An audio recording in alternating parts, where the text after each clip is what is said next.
Let us pray. Heavenly Father, nagpapasalamat po kami, O Diyos, sa oras na ito na inyo pong ipinagkalob sa amin ulit upang kami po ay makasamba, Panginoon, dito po sa inyong sanctuary, O God. Alam po namin na kayo po yung nag-direct, Panginoon, sa bawat isa po sa amin. Kayo yung nagbigay ng kalakasan namin. Kayo, Panginoon, yung nagbigay ng buhay po namin, O God. Kayo nag-provide sa lahat ng aming pong mga pangangailangan, Panginoon. At maging yung aming pong eagerness, O God, to come into your house, ay tunay, Panginoon, na kayo po ang nag-direct po nito, Panginoon, sa bawat isa po sa amin. Dalangin po namin na sa aming pong pakikinig, O God, ng inyong pong mga salita. Dalangin namin na kayo po ay mangusap, O God, sa bawat isa po sa amin. At ang inyong lingkod, O God, ay kulang po sa kaalaman, Panginoon. Kung kaya't patuloy na itinitiwala po namin na ang pangungusap po ninyo, Panginoon, sa bawat puso, sa bawat isipan at sa bawat buhay ng mga nakikinig, O God. Makikinig, O God, sa inyo pong salita ay tunay na mapagpala nito. Itinitiwala po namin sa inyo ang lahat, Lord. Patawarin po ninyo kami sa lahat ng aming mga pagsalansa, mga pagkukulang, Panginoon, upang wala pong magiging hadlang na hindi po namin matanggap, O Diyos, ang biyaya, Panginoon, na nagmumula, O God, sa inyo pong salita. Sa inyo po lahat ang papuri at pasasalamat sa pangalan ni Jesus. Amen. Amen. So, Erev Tov po mga kapatid. At welcome po kay Sister Margaret. Margaret. Ganda ng pangalan. Margaret. Parang ano niya, parang foreigner. At ang iglesia po na inyo pong inatenad ay Word for the World Christian Fellowship. Wala po tayong ibang itinataas sa lugar na ito, maliban ang salita po ng Panginoon at ang Diyos na binabanggit sa Scripture. So welcome po kapatid. Hindi po aksidente na kayo po ay nandito at dinala ni Sister Luz. Nakadirect po talaga ang araw na ito for you to hear this message. At sa bawat isa po sa atin, ay dalangin po natin na mapagpala po ang bawat isa po sa atin sa kanya pong salita. So, pagpapatuloy po natin yung ating pong pag-aaral dito po sa Matthew chapter 19. No? So, medyo naninibago sa Bible ko kasi bago siya, bagong bukas. Ayan. Inaano ko lang talaga, pinapangarap ko na every year na may uuwi, ay magpapabili po ako ng Bible. Kasi di ba 1 year supposed to be na binabasa natin yung Bible. 1 year, pag nag-start tayo, 1 year matatapos po natin lahat yan. So ako kasi mahilig akong magsulat-sulat. No? So panibagong year, dapat panibagong Bible po meron ako. Ewan ko po sa inyo, di ba? Kasi may mga Bible na rin po sa cellphone, pero iba pa rin kapag meron po tayong written word, di ba, ng salita po ng Panginoon. So dito sa chapter 19, patuloy po nating medyo lengthy siya, di ba? Mahaba po yung chapter 19 kasi tinakil po dito ni Jesus yung tungkol sa paghihiwalay ng mag-asawa, tungkol sa mga lumalapit na bata, di ba, sa Lord.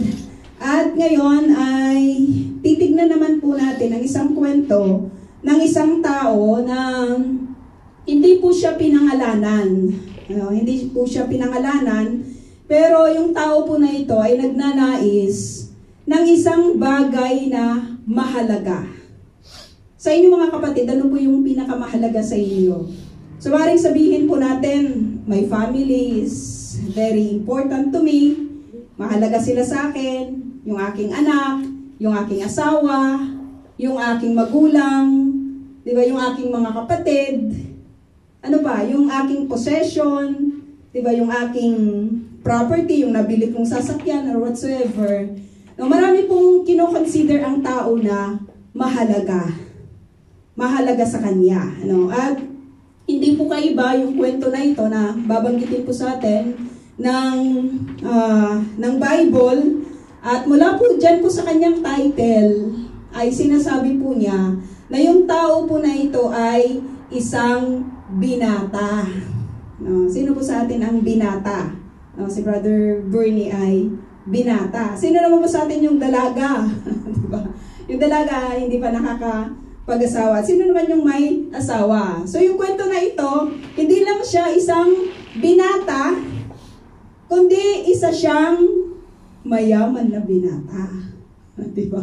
So, kumbaga, kung titignan mong mabuti sa mundong pagtingin, kapag ganito po yung karakter ng isang binata, maano ka talaga, no? Maaring ma-attract ka talaga sa kanya kasi binata pa siya. May limousine. Bata pa siya. Pag sinabi mong mayaman sa standard ng mundo, maaring marami siyang negosyo, maaring malaki yung bahay niya, di ba? Marami siyang properties, no? Kasi sabi lubhang mayaman eh. At binabanggit po dito sa atin, kilalanin natin siya. So hindi lang siya isang mayamang binata, kundi sabi po ng other account, kasi kwento din ito ni Marcos at kwento din ito ni Lucas, sinabi na itong binatang ito ay isa siyang pinuno ng bayan. Maring pinuno siya ng synagogue, mga ganon, or basta pinuno siya ng bayan, mayor. Kumbaga, sa kapanahonan natin ngayon, isa siyang mayor, binata, parang Vico Soto lang, di ba, yung peg, pero mayamang-mayaman ito, binata. At nakakatuwa sapagkat may katungkulan siya sa kanilang bayan, kilala siya, kilala yung kanyang pangalan, automatically, mayaman siya. So, maring yung mga single na mga dalaga ay maring pinapangarap yung tao na ito. Kasi nasa kanya na lahat eh. May security, di ba, sa kanya. At sabi dito, itong lalaking ito na mayaman, itong lalaking ito na pinuno ng bayan ay lumapit kay Jesus. Sabi ng other accounts, patakbo pa siyang lumapit kay Jesus. Diba? Kung sasabihin natin as a leader of bayan, as a leader of a town, so probably kilala din siya, diba? Kung hindi man siya leader sa kanilang synagogue, so kilalang-kilala din siya pagdating sa kanyang religious na katatayuan. Kasi doon siya sa lugar na iyon, di ba, na kung saan ay ibinagbigay alam sa atin ng other accounts na isa siyang pinuno. At sabi nito, lumapit kay Jesus. For what? Ano ba yung gusto niya? Di ba? Ano yung gusto niya sa Panginoong Jesus? So probably narinig din niya yung tungkol sa Panginoong Jesus sa kanyang ministry sa Galilea. Narinig niya yung mga wonders and miracles na ginagawa ng Lord. At isang araw, di ba, ay naisipan din po niyang lumapit kay Jesus. Para ano, no? Kung titignan natin, sabi dito, nagtanong siya. Sabi niya, lumapit kay Jesus at nagtanong. May isang lalaki, mayaman, lumapit kay Jesus at nagtanong. Kung isa-isahin po natin yung word na yon, mga kapatid, itong lalaki na ito ay lumapit. Hindi ka naman lalapit sa isang tao kapag wala kang kailangan, di ba? Lumapit siya kasi meron po siyang importanteng sasabihin. Lumapit siya sa tamang tao. Diba? Marami kang pwedeng lapitan sa kapanahonan na ito, lalong-lalo na binata ka. Tapos lalong-lalo na mayaman ka. Marami kang po pwedeng lapitan. Diba? Marami kang po pwedeng gawin sa buhay mo. Bakit mo pag-aaksayahan ang buhay mo, di ba, na lumapit kay Jesus? Pero ginawa niya. Di ba? Ginawa po ng mamang ito, ginawa ng lalaking ito ang lumapit kay Jesus. At siya po ay nagtanong. siya ay nagtanong. No? Napakaganda po ng kanyang katanungan dito po sa Lord.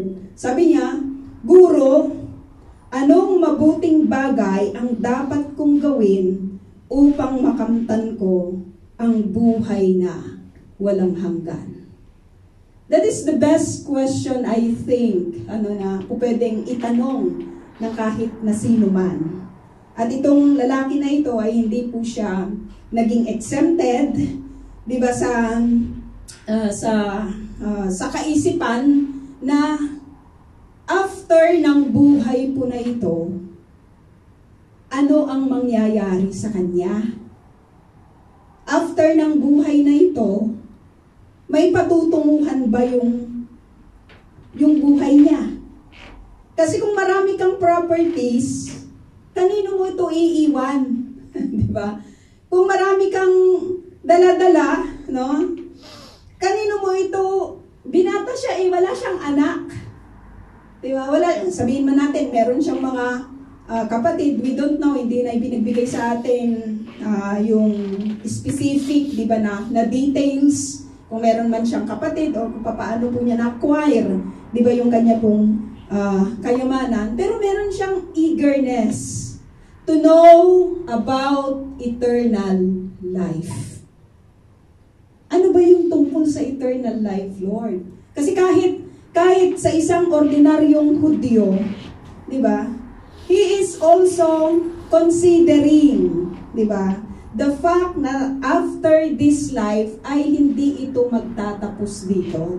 Merong panibagong buhay. Pagkatapos ng buhay, kasi I don't think na i-create tayo ng Panginoon for nothing. Di ba na, pagkatapos nating mabuhay dito, ay wala na. Kasi kung ganun lang yung patutunguhan ng isang tao, edi mag-enjoy tayo ng mag-enjoy to the fullest.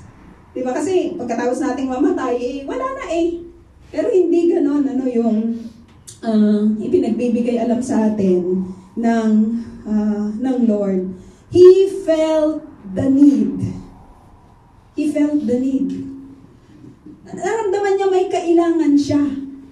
Sa atin mga kapatid, anong kailangan natin? Pag tinanong tayo, ano yung kailangan natin? Madalas siguro na sabihin natin, pera. Diba? Madalas na sabihin natin, pera. Or madalas na sabihin natin, kalusugan. Madalas na sabihin natin, kagalingan. Pero yung tao na ito, iba yung concern niya, kapatid. Gusto niya na malaman kung ano ang dapat niyang gawin upang makamtan niya yung buhay na walang hanggan. He acknowledged na meron po siyang pangangailangan. He acknowledged that he doesn't know anything about eternal life. He acknowledged, di ba, na yun yung kailangan niya. Di ba, napakaganda po na na decision yun, na pagkatapos mong magkaroon ng lahat ng meron ka sa mundo na ito, you want also to know about the other life. Di ba? About the other life. At nakakatuwa na lumapit po siya sa tamang source ng buhay na walang hanggan. Walang iba kundi ang Panginoong Jesus. So, kung titignan natin mga kaibigan, mga kapatid, mga kaibigan, this is all about salvation. Di ba? Paano siya maliligtas? Paano ba nagkakaroon ng kaligtasan ng isang tao? Kasi ang topic nila dito is about eternal life. But before we go to that, ano ba para sa inyo ang buhay? Paano mo masasabi na ikaw ay buhay? Diba? Pag sinabi mong buhay ka, you can be able to respond to your environment, to people. Subukan mo ngang tapikin niyang nasa katabi mo kung magre-respond siya. Subukan mong tapikin. Wala yun. Wala? Wala, hindi naman mamatay na. Kasi ganun po yung buhay. Meron siyang ability, meron siyang capacity to respond. Tingnan mo yung patay. Sino sa inyong naka-encounter na namatay ang employer niya? Na talagang kita niya sa kanyang sa halos lahat, no? Kahit anong gawin mo dun sa patay, no? Kaya kung masama yung loob mo, ano mo na doon, di ba, kung patay na yung tao. Wala na yung pakiramdam, wala na yung lahat sa kanya. Kasi wala na sa kanya yung buhay. Wala na sa kanya yung buhay. Wala na siyang capability to respond kahit ano yung iyong gawin, di ba, sa kanya. So kung sasabihin natin, eternal life, from that description, so eternal life, so meron kang ability to respond eternally. Di ba? Eternally. Eternal, may buhay. Di ba na, kasi kung isipin mo, ang gagawin natin sa kalangitan, eternal yun eh. Di ba? Anong gagawin natin doon? Meron pa rin tayong gagawin. No? Kasi magkakaroon nga tayo ng buhay and we can be able to respond, di ba? Doon po sa kung ano yung sitwasyon na mai-encounter natin doon. At maganda natin, nag-aaralan po natin yan sa book po ng Revelation. Tingnan natin, no? So there is a need, nakita ng mama na ito, at nagtanong siya sa Panginoong Jesus. Hindi siya pumunta sa mga religious leaders. So maaring pumunta rin siya. Di ba? Maaring dinivote din niya yung kanyang sarili kasi as we go on, makikita natin na ganun nga yung kanyang ginawa. Pero there is something lacking in him. Di ba? Naranasan na po ba ninyo yun, mga kapatid, na kahit religious kayo sa lahat ng bagay, pero naranasan na ba ninyo yung there is parang may emptiness sa inyo? Wala yung absence ng joy, yung absence ng peace ay nasa buhay ninyo. Diba? So maaring ganun po yung nangyari sa mamang ito. Nasa kanya na yung lahat, but there is something empty in him. At lumapit po siya sa tamang tao. Sabi ng other scripture, lumuhod pa nga siya, di ba, sa Panginoong Jesus, na nagsisignify ng kanya pong respect, ng kanya pong pag-acknowledge, di ba, sa Panginoong Jesus. Nakakahiya ito sa kapanahunan nila. Isa kang mayaman, tapos itong bagong sibol lang na pananampalataya, di ba? Lalapit ka doon at manghihingi, di ba, ng opinion, hindi lang opinion kundi kasagutan, di ba, ng Panginoong Jesus. Maari kang itakwil ng mga religious leaders, di ba, sa kapanahunan na yon. Bakit sa kanya ka pupunta? Nag-aral ba siya sa Jerusalem? Diba? Nag-aral ba siya sa paanan ni Gamaliel? Diba? Nakilala ba yung tao na ito na iyong lalapitan? Diba? So for some people, ito ay isang kamangmangan. Diba? Pero para sa lalaking ito, this is all what he needs. At maliligtas ba siya? He wanted to ask for eternal life. Diba? Tatanggapin ba niya kung ano yung isasagot sa kanya, di ba, ng Panginoon. Verse 17, tignan natin. Sumagot si Jesus, sabi niya, bakit mo ako tinatanong kung ano ang mabuti? Bakit nga, Bakit sa isang katulad ko? Bakit ka lalapit sa akin? Marami ka naman po pwedeng lapitan dyan, mga rabay, di ba, mga kilalang tao sa lipunan. Bakit sa akin ka lalapit? Di ba? So kung titignan natin, medyo binibigyan ni Jesus ng barrier itong mama na ito, di ba? Sa kung ano po yung gusto talaga niyang mangyari. Kasi marami sa atin, pag na-disappoint na, aalis. Pag nakita na may kahirapan, aalis. Pag may mga discouragement, aalis. So maaaring sabihin ng mamang ito, grabe namang sumagot yun si Jesus. Napaka-sarcastic naman. Di ba? Pero sabi ni Jesus dito, bakit mo ako tinatanong? Bakit mo ako tinatanong kung ano ang mabuti? Di ba sa mga Hudyo, ganyan sila sumagot talaga. Kung didibdibin mo yung kanilang mga sinasabi, hindi kayo magkakaunawaan. Pero ganyan, nagtanong siya, so binalik din sa kanya, di ba, ni Jesus, yung kanyang katanungan upang makita kung ano talaga yung kanyang nais. Sabi niya, sinagot pa rin siya ni Jesus, sabi niya, iisa lang ang mabuti. Tinatanong mo kung ano yung mabuti, kasi sabi niya, ano yung mabuti kong gawin? Diba? Ano yung dapat kong gawin upang makamit ko ang buhay na walang hanggan? Sabi niya, isa lang ang mabuti.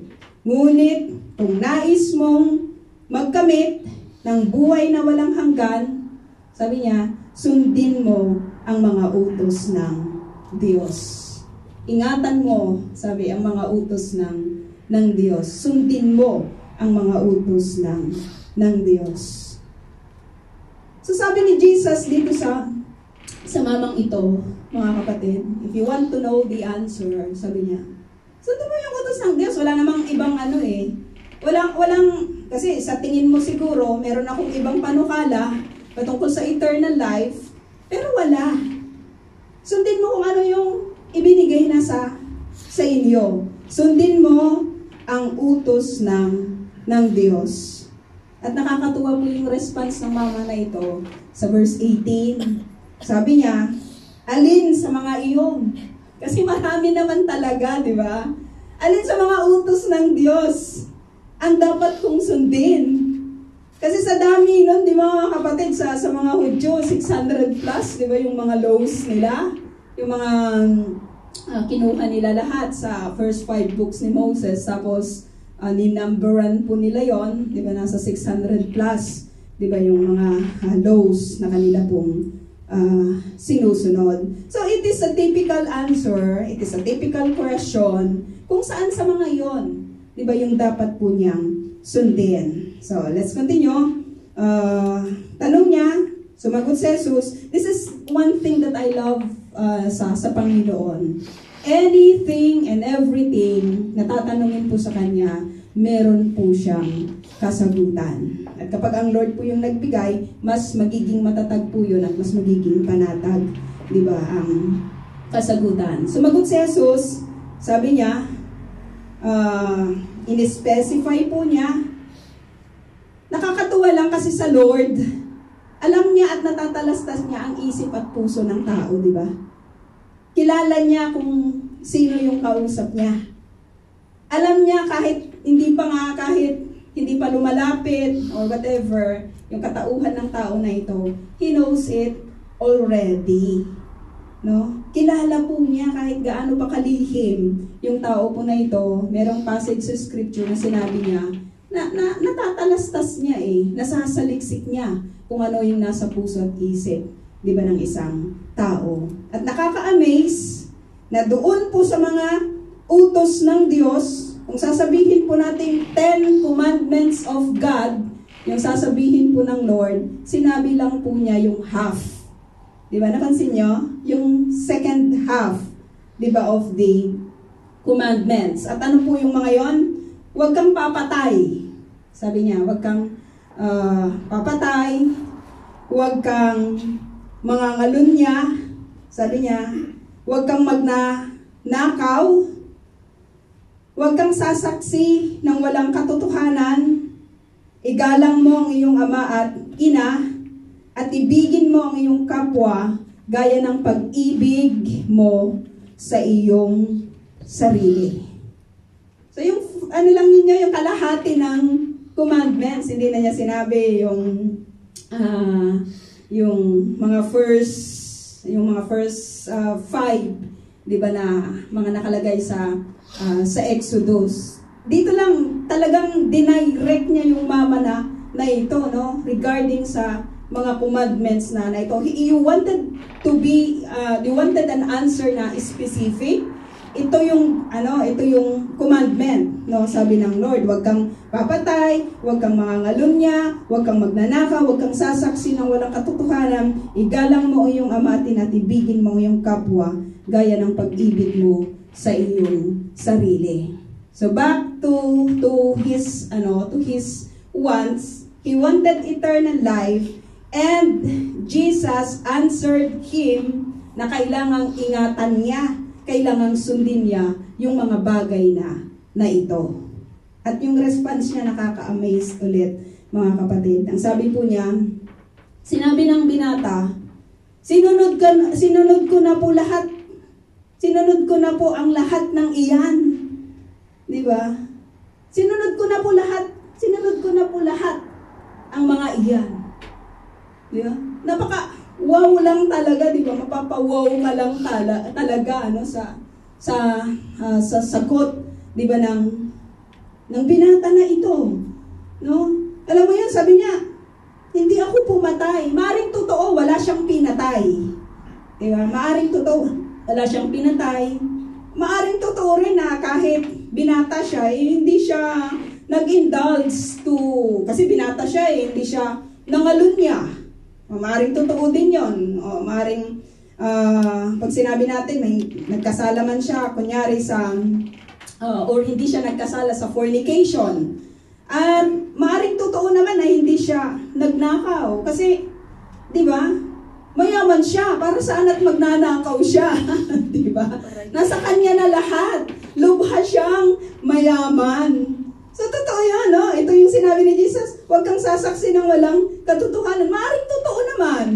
Di ba? Maaring totoo naman na hindi, kahit kailanman ay hindi siya na-involved, di ba? Sa mga issues na kung saan nangangailangan ng kanyang pagsaksi. No? At, sabi niya, maaring totoo naman na iginagalang niya talaga yung kanyang ama at ina. At maaring iniibig din niya talaga, ayon sa kanyang sinabi, di ba, ang kanyang kapwa na katulad ng kanyang pag-ibig, di ba, sa kanyang sarili. So kung titignan natin mga kapatid, pagdating sa usaping salvation, yung price ay napakataas. Napakataas ang standard ng Lord pagdating po sa kaligtasan.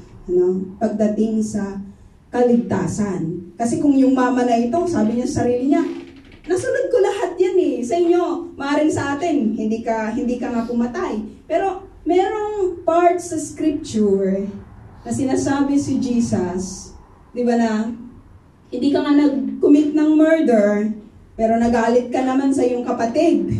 Di ba? Kinonsider yon na murder. Hindi ka nga nangalunya, pero pag tumingin ka sa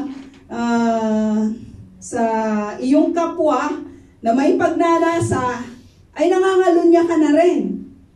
Di ba? Sabi ni Jesus, or hindi ka man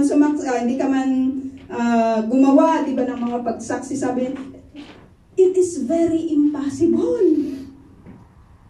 Di ba? Very impossible lang talaga yung sinasabi ng mama na ito.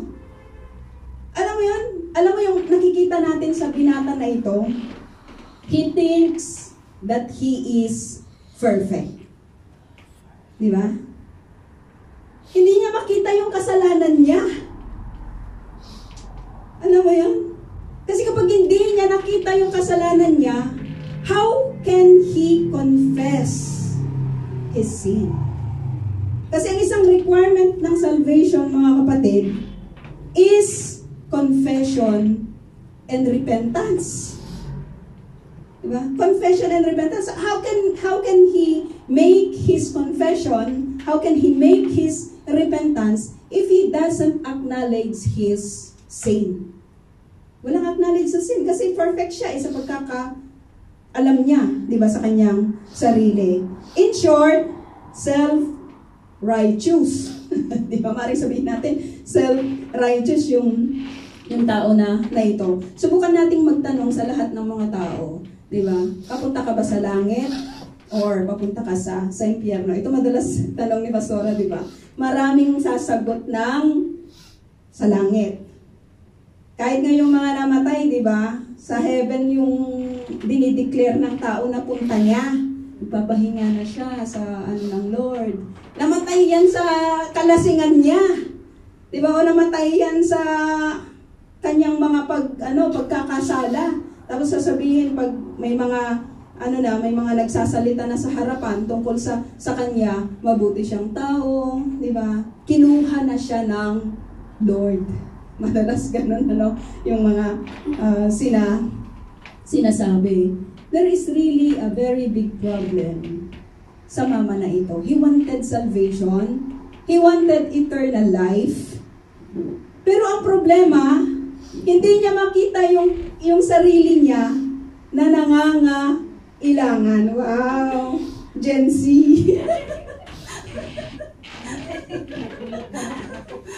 Natuwa lang ako doon. Purim. Naka-costume, Purim eh. Ayun. Hindi niya nakita yung pangangailangan niya. At yan ang problema, kapatid, ng maraming tao sa kapanahunan na ito. Hindi nila makita yung kasalanan nila.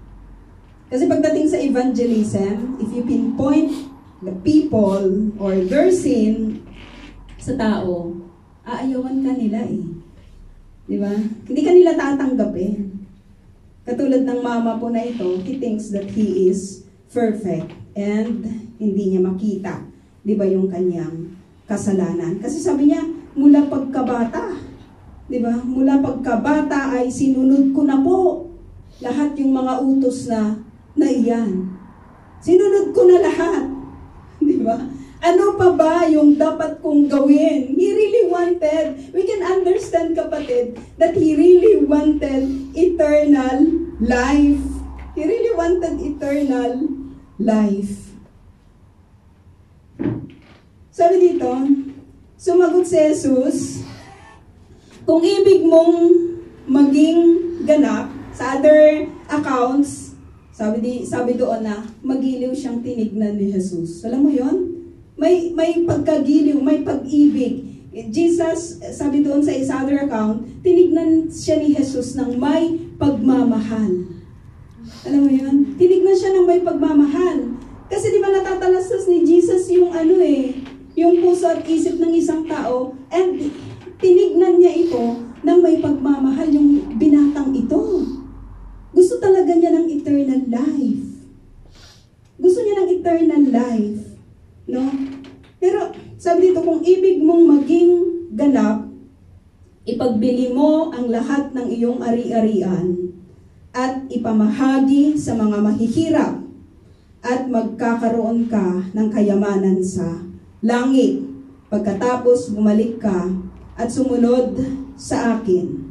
Pagkatapos ay bumalik ka at sumunod sa akin. 22, pagkarinig nito, malungkot na umalis, nalumo na umalis ang binatang mayaman. Malungkot siyang na umalis. Tignan natin yung response ng mga sabi dito, pagkarinig nito, malungkot na umalis ang binata sapagkat siya'y napaka-yaman. Sapagkat siya'y napaka-yaman. Bakit siya nalungkot? Diba? Ano yung nandyan? Tatapot ng marinig ng binatang ganitong pananalita, yumaon siyang namamanghaw sapagkat siya'y isang may maraming pagkaari. Diba? Sabi dito, sinabi ni Jesus sa kanyang mga alagad, tandaan ninyo, napakahirap sa isang mayaman ang makapasok sa kaharian ng langit. Sino po sa atin ang mayaman? Ay, nagtataas ako. Sino sa atin ang mayaman? Me. Kasi pwede kang maging mayaman na mahirap. At pwede ka rin maging mahirap na mayaman. Itong binatang ito na mayaman siya, pero mahirap siya. Itong mga disciples, as we continue to see, mahirap sila, pero mayaman sila. Ano? Maaaring tanungin po natin, mga kapatid, from this statement of the Lord, bakit nga ba mahirap maligtas ang mga mayaman?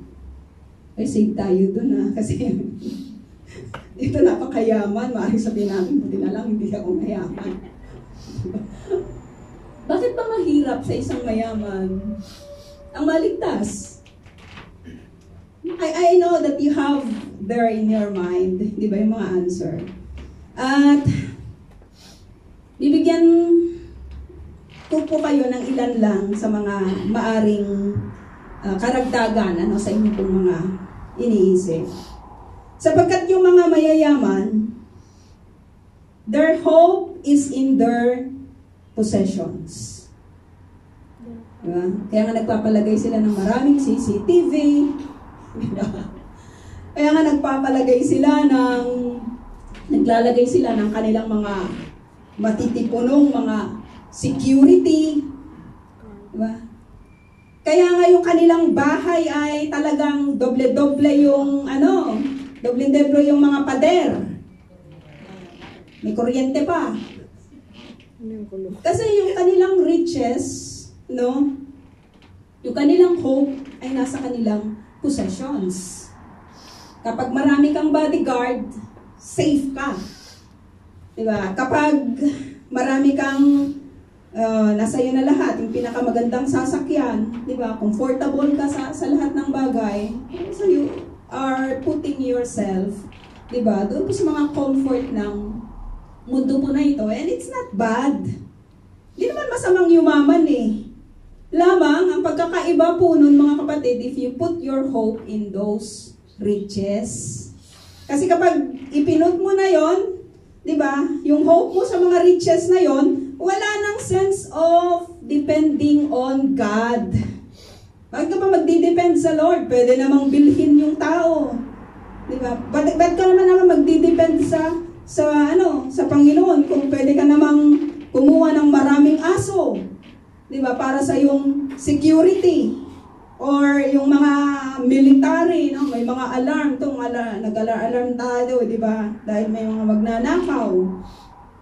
Bakit ka pa magpuput ng iyong dependency, diba, sa Panginoon? Kung nasa iyo naman na lahat. So yung mga mayayaman, hindi naman lahat, meron po silang false security. False security. They can buy anything they need, diba? And they are satisfied with their own riches. Pansinin mo yung mga mayayaman. Sino po sa inyo ang may kakilalang mayaman? Mayaman talaga. Diba? Nakakaamay. Manny Pacquiao is mayaman, diba? Mayaman, pero nagsiserve siya, diba, sa Panginoon. Pero before, hindi. At nakita po natin, diba, yung klase din ng mga buhay po nila. Isa pa sa mga problema sa mga mayayaman, mga kapatid, ay nakafocus po sila sa mundo. Diba? Wala silang contentment. Ang dami na nga nilang negosyo, isip pa sila ng isip kung ano yung ipinasok na nila lahat. May hardware na sila. Diba? May mga real estate na sila. Hindi tumitigil yung kanilang kaisipan pagdating sa pag-iisip kung paano sila kikita. Paano sila magkakaroon ng marami. Diba? Wala ba akong nakitang mayaman na hindi siya naghangad ng higit pa? So, nakaka-encourage lang talaga yung mga buhay ng mga mayaman. Kasi nga, hindi sila tumitigil sa kanilang pagsasaliksik kung paano po sila higit na yumaman. Kaya sabi, may pinapanood ako, kung gusto mong maging mayaman, manood ka lang sa mga mayayaman, di ba? Paano sila yumaman, no? Paano sila yumaman? Ano yung mga strategies nila? Ano yung mga hardships nila? Di ba na encounter? They want an easy life. They can pay everything. Sarap siguro maging mayaman, no? Kasi, pwede mong paganahin lahat ng pera mo, no? But they are selfish. Marami po sa kanila selfish. Bakit? Bakit natin nasasabi na sila selfish? Kasi kung titignan natin sa Pilipinas, mas marami po yung mahirap. Mas marami yung mahirap. So napakahirap talaga, sabi ni Jesus, ang makapasok ang isang mayaman sa kaharian ng langit. Gaano yun kahirap, Jesus? Diba? Gaano yun kahirap? At sabi dito, gaano yun kahirap? Sabi dito, tandaan ninyo, napakahirap ang isang mayaman na makapasok sa kaharian ng langit. Sinasabi, gaano kahirap? Sabi ni Jesus sa verse 24, sinasabi ko sa inyo, mas madali pang makadaan sa butas ng karayom ang isang kamelyo kaysa makapasok sa kaharian ng Diyos. Ang isang mayaman. Nakakita na po kayo ng kamelyo? Nakasakay na po kayo ng camel? Gaano po siya kalaki? Diba? Kaya po ba ninyo yung buhatin?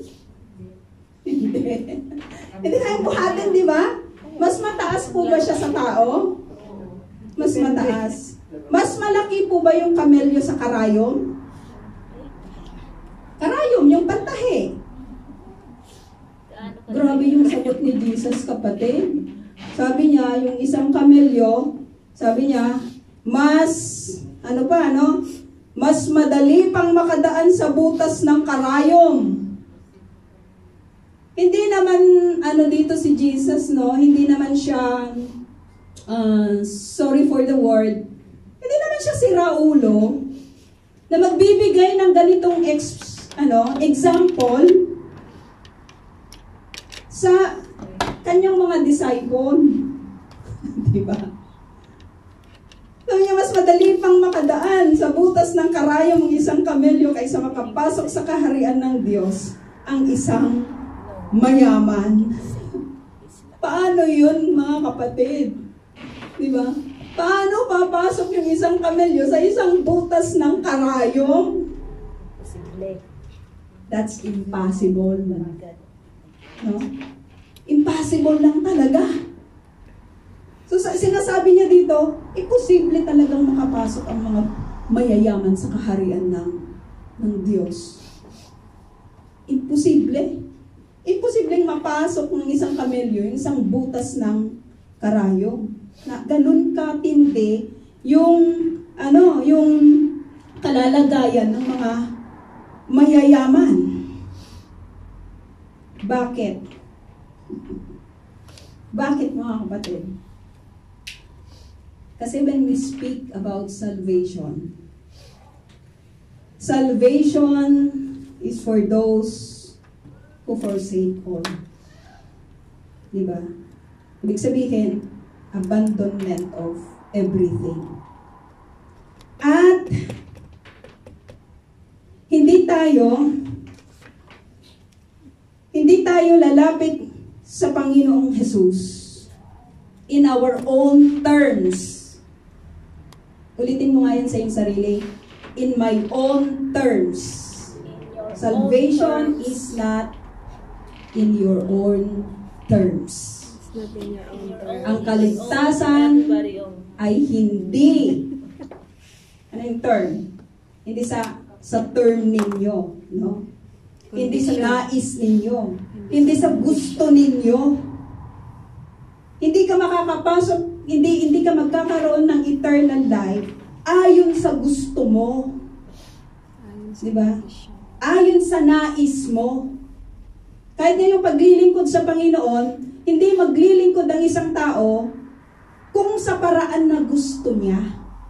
Naglilingkod ang isang tao sa paraan na gusto ng Diyos. It is really impossible to be saved when you come into your own human term.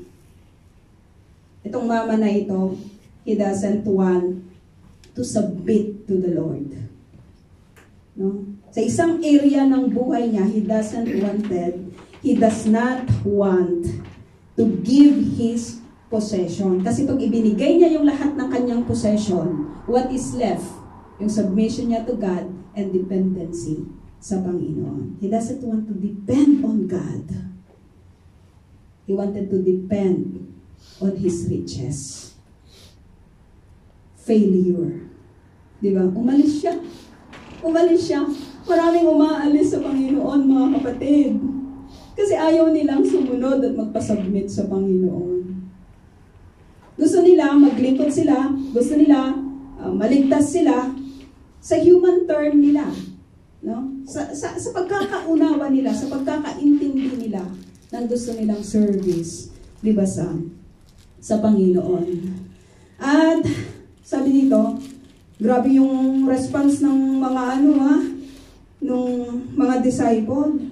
Sabi dito, 25, lubhang nagtaka ang mga alagad, sabi niya, sa kanilang narinig.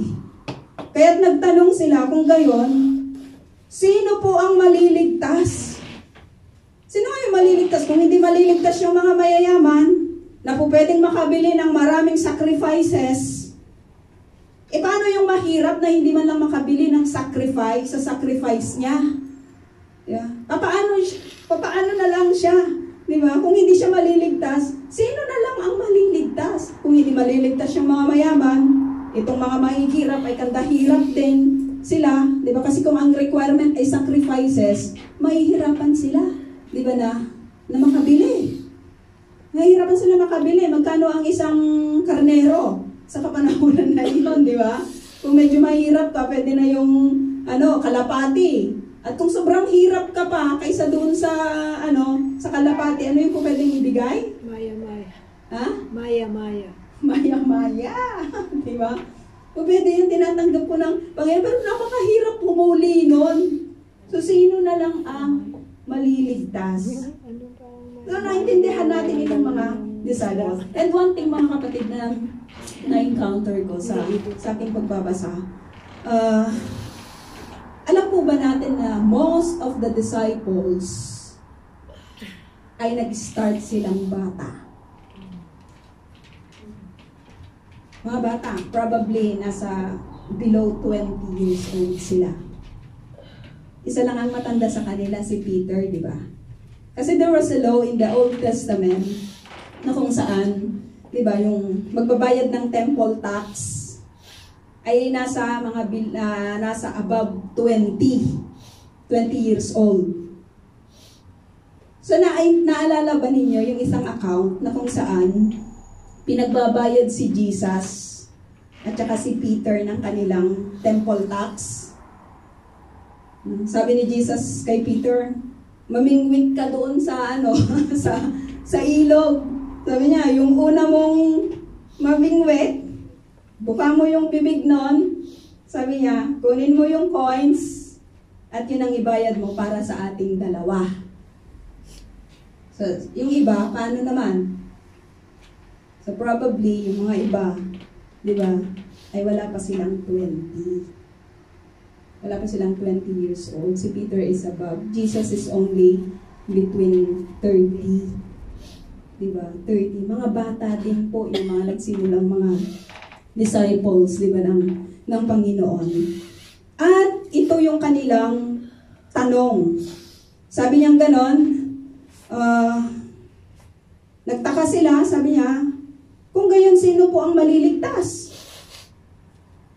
And we are glad to read this. 26, tinignan sila ni Jesus at sinabi, hindi ito magagawa ng tao, ngunit magagawa ng Diyos ang lahat ng bagay. Kaya ng Diyos iligtas ang mayaman, kaya ding iligtas ng Diyos ang mahirap in His term. In His term, not in human term.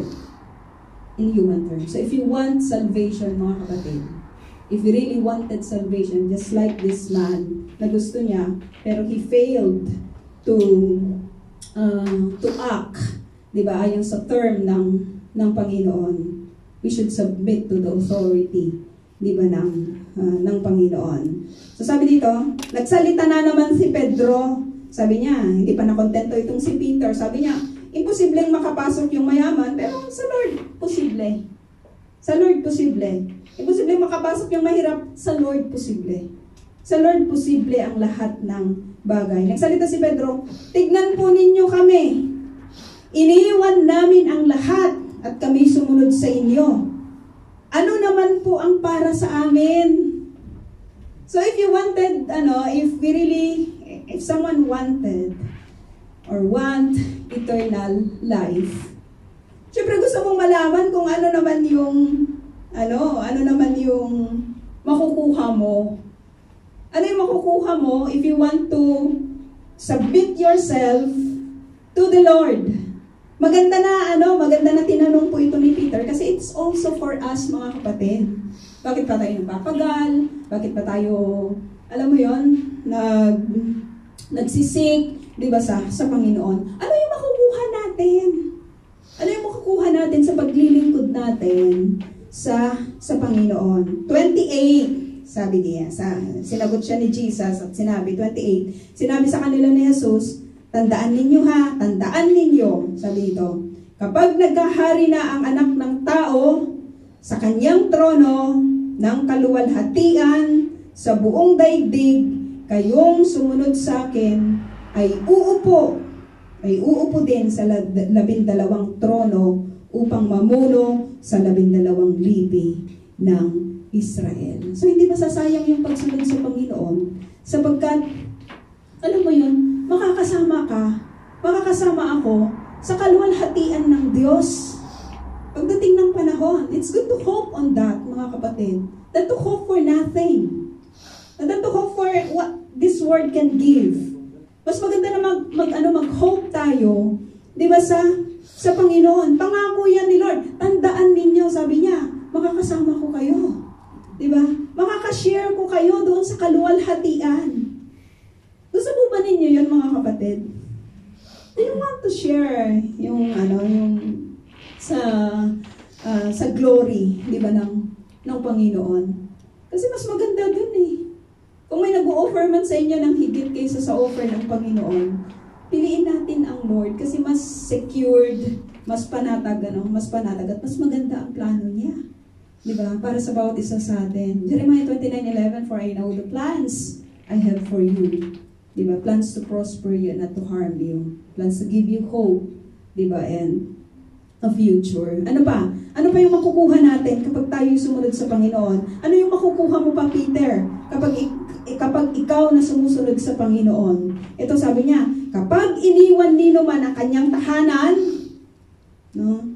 Mga kapatid na lalaki at babae, ama, ina, asawa, mga anak, mga lupain, alang-alang sa akin, ay tatanggap siya ng ilan? 100 ibayo. Ibig sabihin ng mga kapatid, mas makakatanggap ka, you will receive more than what you gave up. Makatanggap ka ng mas higit pa kaysa doon sa mga i-give up mo. Minsan, di ba, sa pagsunod natin sa Panginoon, kailangan nating i-give up yung mga relationships natin. Di ba? Kailangan nating, ano ba Tagalog ng give up? Isuko.